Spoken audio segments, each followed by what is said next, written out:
মহারাষ্ট্রের পুরনো ইতিহাস ও ধর্মীয় ঐতিহ্যের কেন্দ্রস্থল শনিবারওয়াড়া দুর্গ সম্প্রতি একটি বিতর্কের কেন্দ্রবিন্দুতে পরিণত হয়েছে।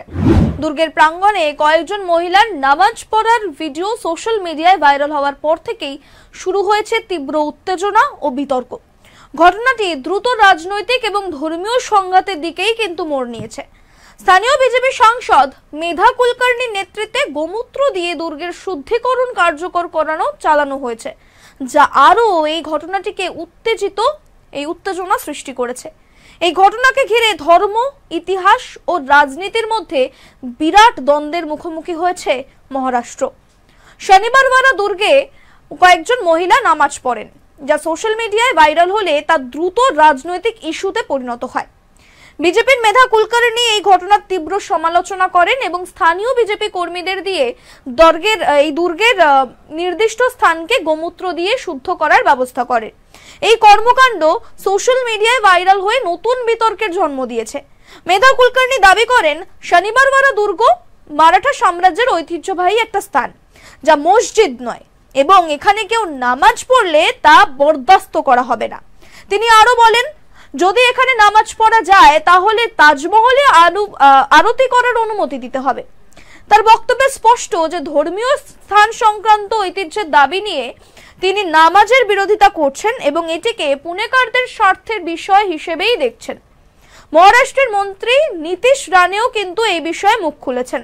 তিনি বলেছেন, যদি হিন্দুরা হাজি আলিতে হনুমান চালিসা পাঠ করেন তাহলে মুসলমানদের অনুভূতিতে আঘাত লাগবে না তো।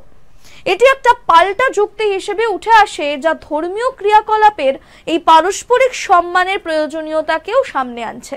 শনিবারওয়াড়া দুর্গ শুধুমাত্র একটি প্রতিরক্ষা প্রাচীর বা পুরনো দুর্গ নয়, এটি মারাঠা সাম্রাজ্যের ইতিহাস ও সংস্কৃতির প্রতীক। তবে ইতিহাসে এটির জটিলতাও কিন্তু বর্তমান। কিছু ঐতিহাসিক তথ্য অনুযায়ী পেশোয়া বাজিরাওয়ের স্ত্রী মাস্তানি মুসলিম ছিলেন। তিনি এই দুর্গেই বসবাস করতেন। এছাড়া দুর্গের বাইরে দরগার বিষয়টিও কিন্তু ধর্মীয় ঐতিহ্যের জটিলতাকে তুলে ধরছে।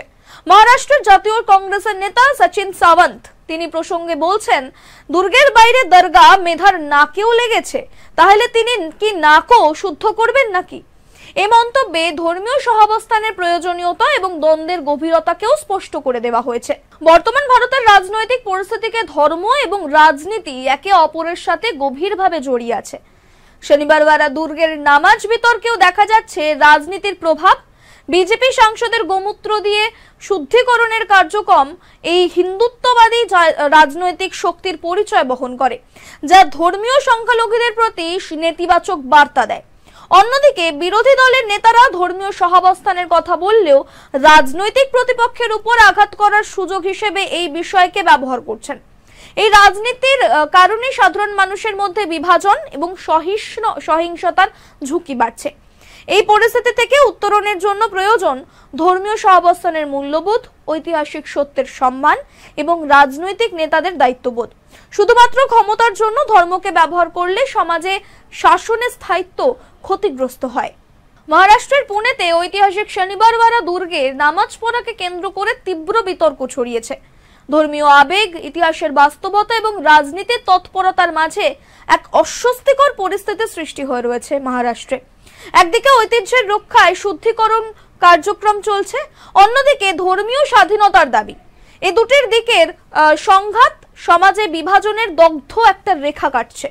ঐতিহ্যের প্রতি শ্রদ্ধা থাকা প্রয়োজন, তবে তা কখনোই ধর্মীয় স্বাধীনতার উপরে হস্তক্ষেপ করতে পারে না। রাজনীতির হাত থেকে ধর্মের নিরপেক্ষতা রক্ষা করা প্রয়োজন। শেষ পর্যন্ত এটি একটি সমন্বিত ও সহনশীল সমাজ গঠন করাই সবথেকে বড় চ্যালেঞ্জ এবং অর্জন।